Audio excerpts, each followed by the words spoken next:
Bharatiya Janata party Andhra Pradesh రాష్ట్రంలో సీట్లు ప్రకటించడంలో ఏంటింత ఆలస్యం చేస్తున్నారని రాజకీయ వర్గాల్లో, ప్రజల్లో, కార్యకర్తల్లో, నాయకుల్లో, శ్రేణుల్లో చర్చ జరుగుతూ ఉంది. అయితే భారతీయ జనతా పార్టీ జాతీయ నాయకత్వం 6 లోక్సభ సభ్యులను ఒకేసారి ఒకే జాబితాలో ప్రకటించాలని 6 ప్రకటించేశారు.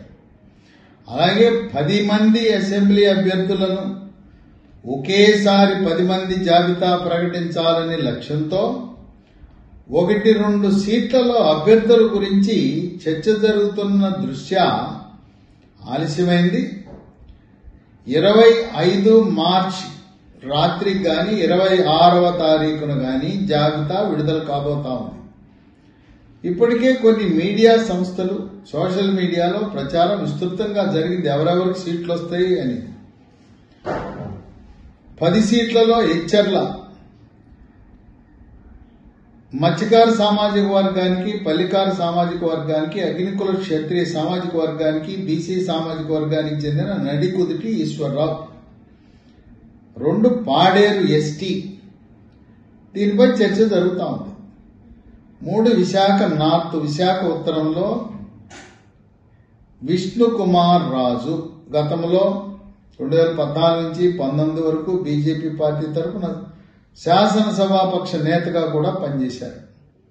ఆయన నెల రోజుల నుంచి ప్రచారం చేస్తున్నారు. ఆయన అభ్యర్థిత్వం ఖరారు.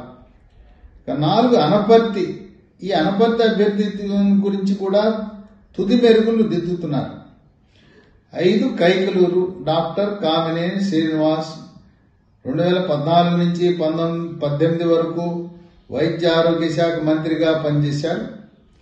ఆయన గత 4 నెలలలో నియోజకవర్గంలో విస్తృతంగా పర్యటించి ఒక రౌండ్ ప్రచారం కూడా పూర్తయిపోయింది. ఈయన సీటు ఖరారైంది. ఈ 10 మందిలో మొదటి జాబితా, రెండో జాబితా విడుదల చేయొచ్చు. కానీ జాతీయ నాయకత్వం ఎందుకు ముందు కొంతమందిని వెనకాల ఒకేసారి 10 మంది జాబితా అని ఇవ్వటం వల్ల ఈయన యొక్క ప్రకటన ఆలస్యమవుతా ఉంది. డాక్టర్ కామినేని శ్రీనివాసు ఆయన అభ్యర్థిత్వం ఖరారైంది. జాతీయ నాయకత్వం, రాష్ట్ర నాయకత్వం కూడా ఆయనకు సమాచారం ఇవ్వటం జరిగింది. గెలిచిన తర్వాత చంద్రబాబు నాయుడు కేబినెట్ లో మళ్లీ అదే వైద్య ఆరోగ్య శాఖకి మంత్రిగా పనిచేసే అవకాశాలు మెండుగా కనపడుతున్నాయి. ఎందుకంటే డాక్టర్ కామినేని శ్రీనివాస్ రాష్ట్రంలో వైద్య ఆరోగ్య శాఖ మంత్రిగా ఉన్నప్పుడు ప్రస్తుత బీజేపీ జాతీయ అధ్యక్షుడు జేపీ నడ్డా ఆ రోజుల్లో కేంద్ర వైద్య ఆరోగ్య శాఖ మంత్రిగా ఉండేవారు. కేంద్రంలో జేపీ నడ్డా, రాష్ట్రంలో కామినేని శ్రీనివాస్, వీళ్ళిద్దరూ ఆరోగ్య శాఖ మంత్రులుగా ఉండటం వల్ల వాళ్ళకి అవినాభావ సంబంధం, పరిచయము, నిధులు రాబట్టడంలో, ఎయిమ్స్ మంగళగిరి నిర్మాణం చేయడంలో డాక్టర్ కామినేని శ్రీనివాస్ క్రియాశీలక పాత్ర పోషించాడని పలుమార్లు బహిరంగ వేదికలపై జేపీ నడ్డా ప్రశంసించడం అనేది ఒక మన రాష్ట్రానికే గౌరవం. ఇక 6 విజయవాడ వెస్ట్ నుంచి అనూహ్యంగా 2 సార్లు రాజ్యసభకు పోటీ చేసి గెలిచి కేంద్ర మంత్రిగా పనిచేసిన కంచికచర్ల వాళ్ళ అమ్మగారు ఊరు నందిగామ నియోజకవర్గం సుజనా చౌదరి విజయవాడ వెస్ట్ నుంచి పోటీ చేయబోతా ఉన్నారు. విజయవాడ వెస్ట్ లో తెలుగుదేశం పార్టీ అందరి నాయకులను సమన్వయపరుచుకుని సుజనా చౌదరి అందరివాడు కొందరివాడు కాదు అని చక్కటి సమన్వయంతో ఆయన ముందుకు సాగి గెలుపు దిశగా అడుగులు వేసే అవకాశం ఉంది. 7 జమ్మలమడుగులో మాజీ మంత్రి ఆదినారాయణ రెడ్డి, ఆయన సీనియరు. ఆయన 2014 నుంచి 18, 19 వరకు ఉన్న కేబినెట్ లో మంత్రిగా పనిచేశాడు. మళ్లీ పార్టీ అధికారంలోకి వచ్చిన తర్వాత రాయలసీమ నుంచి బీజేపీ కోటా కింద ఆదినారాయణ రెడ్డి మంత్రివర్గంలో స్థానం పొందే అవకాశం కూడా ఉంది. 8 ధర్మవరం నుంచి మాజీ ఎమ్మెల్యే వరదాపురం సూరి. అయితే పరిశీలనలో భారతీయ జనతా పార్టీ జాతీయ కార్యదర్శి సత్యకుమార్ కూడా పరిశీలిస్తున్నారు. సత్యకుమార్ యాదవ్ సామాజిక వర్గానికి చెందిన వ్యక్తి. ఇక 9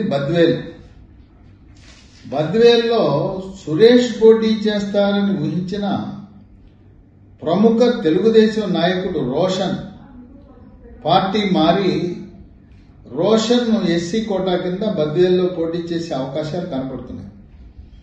10 ఆదోని. ఇక్కడ బోయా వాల్మీకి సామాజిక వర్గానికి చెందిన డాక్టర్ పార్థసారథి. ఈయన పార్థ డెంటల్ అండ్ స్కిల్ క్లినిక్లు దేశవ్యాప్తంగా 250 క్లినిక్లు నడుపుతున్నాడు. తర్వాత ఈయన జాతీయ ఓబీసీ మోర్చాలో కార్యదర్శిగా ఉంటూ జాతీయ ఓబీసీ మోర్చా అధ్యక్షులు డాక్టర్ కె లక్ష్మణ్కి అండగా నిలబడుతూ చేదోడు వాదోడుగా ఉంటూ సహకరిస్తూ జాతీయ స్థాయిలో అనేక రాష్ట్రాలు పర్యటించి భారతీయ జనతా పార్టీ బీసీ విభాగాన్ని బలోపేతం చేయడానికి ఎనలేని కృషి చేశాడు. ఈ ఆదోళనలో చుట్టుపక్కల బోయా వాల్మీకి సామాజిక వర్గానికి చెందిన ఓట్లు చాలా అధికంగా ఉన్నాయి. డాక్టర్ పార్థసారథి ఆయన దంత వైద్యుడు. ఆయన ఎనలేని సేవా కార్యక్రమాలు నిర్వహించి ప్రజలను ఆకట్టుకోవడంలో సఫలీకృతుడయ్యాడు. ఈ విధంగా కులాల మధ్య సమన్వయం సాధిస్తూ ఏచర్ల బీసీకి, అలాగే ఆదోనిని బీసీకి, బద్వేలు ఎస్సీ, పాడేరు ఎస్టీ, ఈ నియోజకవర్గాలలో కులాల మధ్య సమన్వయము సమతుల్యాన్ని సాధించి 10 మంది జాబితా ఎమ్మెల్యేల జాబితాని ఒకేసారి విడుదల చేయాలనే సంకల్పంతో భారతీయ జనతా పార్టీ జాతీయ నాయకత్వం ఉన్న తరుణంలో ప్రజలు ఆసక్తిగా వేచి చూస్తున్నారు. 25 మార్చి రాత్రికి గాని 26 ఉదయం గాని ప్రకటన వెలువడుతుంది.